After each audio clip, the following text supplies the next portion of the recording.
Voice of America Urdu की weekly highlights के साथ मैं हूं मानूर यूसुफ। आज के पॉडकास्ट में आप सुनेंगे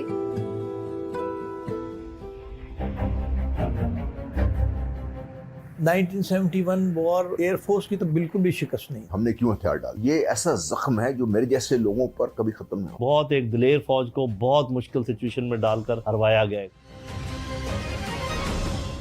मशरिकी पाकिस्तान को बांग्लादेश बने 50 बरस मुकम्मल। 1971 में पाकिस्तान की फौज को हथियार क्यों डालना पड़े, सुनिए साबिक फौजी अफसरान की ज़बानी।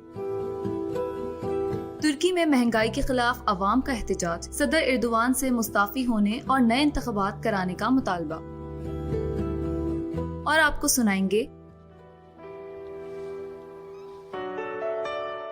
हमारा इलाका बहुत गरीब है, उन वजहों से हम इधर आते हैं। हमारी गरीबों की दुआएं से ये आबाद रहे, हम भी दुआएं करते हैं इन इलाकों में, क्योंकि हमारे चूल्हे इधर से तनख्वाह जाती है तभी जलते हैं।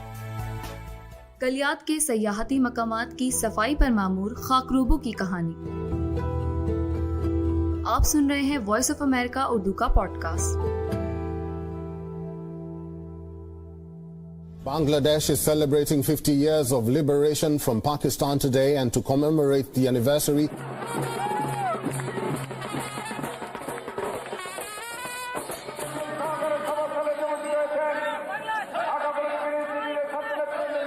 बांग्लादेश ने जुमेरात को मुल्क का 50वां विक्ट्री डे मनाया। ढाका में होने वाली इस तकरीब में भारत के सदर रामनाथ कोविंद भी शरीक थे। मशरिकी और मगरबी पाकिस्तान की अलहदगी के 50 बरस मुकम्मल होने पर वॉइस ऑफ अमेरिका ने इसके असबाब, हकाइक और वजूहात जानने के लिए एक खुसूसी दस्तावेजी सीरीज तैयार की है, जो आप हमारी वेबसाइट और सोशल मीडिया पेजेस पर देख सकते हैं। इस सीरीज का एक हिस्सा हम आपको सुनाएंगे, जिसमें हमने पाकिस्तान की मुसल्लह अफवाज के साबिक अफसरान से बात की है और इनसे पूछा है कि पाकिस्तान की फौज ने 16 दिसंबर 1971 को हथियार क्यों डाले थे।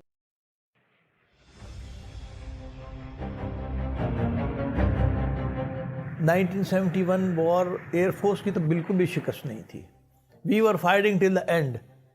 और इसी तरह इस पाकिस्तान में जो कुछ हमारे पास था, वी फॉट। फौज बहुत बहादुरी से लड़ी, लेकिन ना पॉलिटिकल एनवायरनमेंट उनके हक में थे और ना ही स्ट्रेटजी उनके हक में थी। लिहाजा आप यूँ समझें कि बहुत एक दिलेर फौज को बहुत मुश्किल सिचुएशन में डालकर हरवाया गया एक तरीके से। हमारी जो सोच ये थी कि जब भी कोई हुआ इस किस्म का, तो उस वक्त का जो मगरबी पाकिस्तान है, आज का जो पाकिस्तान है, ये टारगेट होगा। एक सोच ये थी कि वहाँ में अटैक नहीं करेंगे, भारत कभी उस तरह अटैक नहीं करेगा। और दूसरा ये था कि अगर जो आम पॉपुलर रिटोरिक है कि defence of East Pakistan lies in West Pakistan, हमारे पास वहाँ पर सिर्फ 12 जहाज़ थे, एक स्क्वाड्रन था। जनरली हम वहाँ आर्मी की सपोर्ट किया करते थे। मुआवजना अगर दोनों साइड्स का किया जाए तो हम लोग समझ लो कि आटे में नमक के बराबर ही होंगे वहाँ पर। हमारे पास वही सबमरीन गाजी थी और उसके अलावा 3 सबमरीन हमारे पास और आ गई थी। हमारी और उनकी 1:4 की रेशो थी। इस पूरे तनाजुर में हमने वो जंग लड़ी। जो सबसे बड़ी मिस्टेक हुई, जो मैं समझता हूँ, कि ईस्ट बंगाल रेजिमेंट को आपने इस्तेमाल करना था as part of the army. जब ने आपने उनको 1 मार्च से आइसोलेट कर दिया, उससे पहले आइसोलेट कर दिया और ट्रेनिंग पर लगा दिया, तो वो क्या समझते कि यू डोंट ट्रस्ट। मैं समझता हूँ कि अगर आपको फौज की तरह आप उनको भी इस्तेमाल करते, वो आपके वही काम करते जो बाकी फौज काम कर रही होती। वहाँ का दिफा करने के लिए जो भी इंतजामात थे, सिर्फ एक डिवीजन फौज थी वहाँ पे। वो भी पूरी नहीं थी, क्योंकि वो कहती है टैंक्स नहीं चाहिए, तो टैंक्स की जरूरत नहीं थी। और बिखरे हुए थे पूरे पाकिस्तान, ईस्ट पाकिस्तान में बहुत बड़ा एरिया है, एक डिवीजन फौज तो थी कुछ नहीं। उसके साथ अगर आप समझते थे कि आप दिफा कर सकेंगे तो बड़े गलत। टोटल 93,000 जो प्रिजनर थे, उसमें सिर्फ 35,000 थे जो कि यूनिफॉर्म थे, जिसमें से 24,000 फौज थी, क्योंकि थे ही 2 डिवीज़न, तो इससे ज़्यादा वो हो ही नहीं सकते थे। हमारे बारे में तो खुद भारतीय जो राइटर्स हैं उन्होंने भी कहा कि पाकिस्तान फौज बड़ी बेजिगरी से लड़ी। और जरमान शाह को बड़ा फेमस इंटरव्यू मौजूद है आपका, तो उनसे किसी ने पूछा था कि did Pakistan army have a chance, उसने कहा नो। उन्होंने कहा वाई, कहता हमारी जो रेशो था 50-1 था रेशो। जो 100 सेक्टर में 20-21 नवंबर की रात को हम पे हमला हो गया। उस वक्त जब ये हमला हुआ तो फिर हमने कहा कि अब तो एक सही लड़ाई शुरू हो गई हुई है, एक दुश्मन का आपको सामने पता है, उससे लड़ने के लिए तो हम लोग पूरी तरह कोशिश की हमने जितनी हो सकती थी। लेकिन it is a lost cause, militarily it was a lost cause.